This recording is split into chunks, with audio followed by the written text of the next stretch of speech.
Hello, animal lovers, airplane lovers, beautiful day lovers.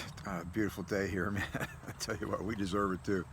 I feel like we had a whole month of rain in southeastern Pennsylvania for a while. I just listened to a report on the Electric Viking channel, and man, that guy is the epitome, the essence of cool. He really is a cool and professional. You know, he's professional, but he's also really a cool looking guy. And being a photographer, I did aerial photography, by the way, and I'm going to talk about that in just a minute. But because I need to cover my aerial photography career. I mentioned it.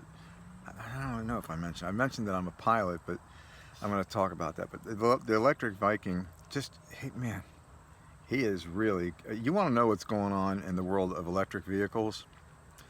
Mr. Electric Viking, it's interesting that he has the same initials as EV, as electric vehicles. The EV is also the Electric Viking. His channel, he's from Australia, which I love. On my phone, you can pick different accents of ladies that inform you of whatever it is you want to know. And I've got the lady with the Australian accent. I cannot mimic that. I have a hard time mimicking it. Anyway, so he's from Australia, and he's talking. He's talking about General Motors. Which one was the electric Hummer? It's a 9,000 frickin' pound car. Okay, first of all, let's do a little bit upfront disclaimer. I hate General. I don't even call them General Motors. I call them garbage motors. Another guy, Steve Mark Ryan, calls them government motors. I like garbage motors though, because that's what they make. They make garbage, and their acquired process of producing cars was exposed for being horrible when they teamed up with Toyota in California at the same plant where the Tesla factory is. Same building. Toyota and General Motors teamed up in the 80s to make Tacoma pickup trucks in, what the hell's the name of the place? God, Yuma? Not Yuma. Anyway, there's a collaboration between General Motors and Toyota. If you Google that, the name of this place, what's the name of the Toyota plant? I'll think of it as soon as I sign off. Anyways, same place.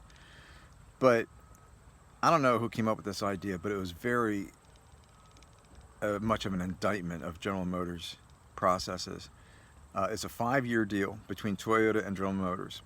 And Toyota would supply the management, and General Motors would provide the unionized labor. 5 years. And after 5 years, they could continue, or either side could just opt out of the deal. Well, after 5 years, Toyota got out because they didn't want to deal with the union, the hostility of union labor in our country. And it is hostile, man. I've been involved in that.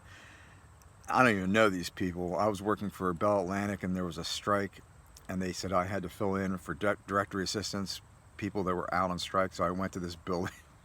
These people don't even know me. They're spitting, cursing at me.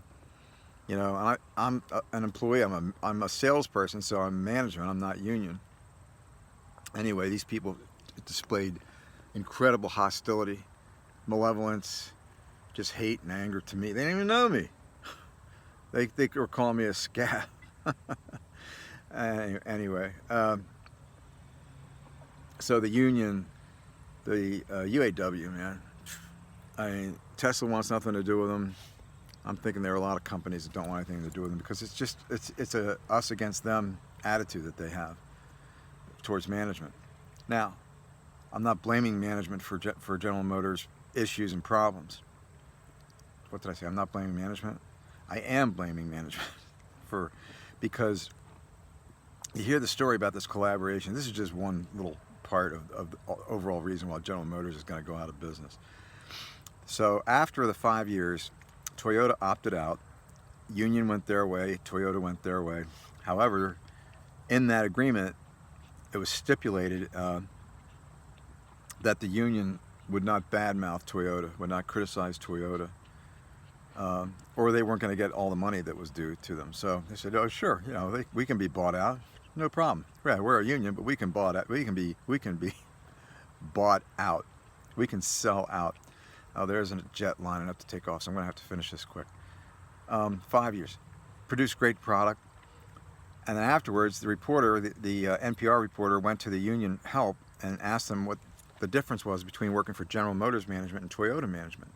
And over again, you know what they said? When a car came down the assembly line, if we saw something wrong, Toyota wanted us to stop the assembly line and tell them what was wrong. General Motors said, if you do that, we'll fire you. You see something wrong on the assembly, it's because we'll just get the thing to the end of the assembly line and then do a recall or fix it afterwards. That's the General Motors approach to manufacturing. How bad is that, man? I'm glad they don't make airplanes that way. So anyway, the Electric Viking is doing a thing on the Hummer, the electric Hummer, and all the problems that they're having. I'm just laughing because I was brainwashed at a young age by my family to love General Motors products. And I was thoroughly brainwashed, and I did it for a long time until I bought my Toyota that I have now. I kept on buying General Motors,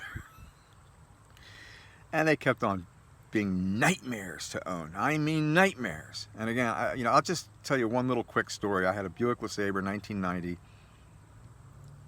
Electra 1990 is the top of the line for Buick. The sensor for the climate control was defective, so in the winter it would turn the air conditioning on. I am not kidding. It could be freezing cold outside, and if you were stuck in traffic and you weren't moving, the car would turn on the air conditioning sensor. So I talked to Buick about it. They said, oh yeah, that was a defective sensor. There was a recall on that. And I said, okay, well, can you put a new one in my car? I don't want to pay for it. And they said, oh, sorry, the recall's over and it's going to cost you $600. I said, whoa, you screwed up and I'm paying $600 for your mistake? See you later, and you will never see me as a customer or any of my money ever again. Peace, y'all. I love you.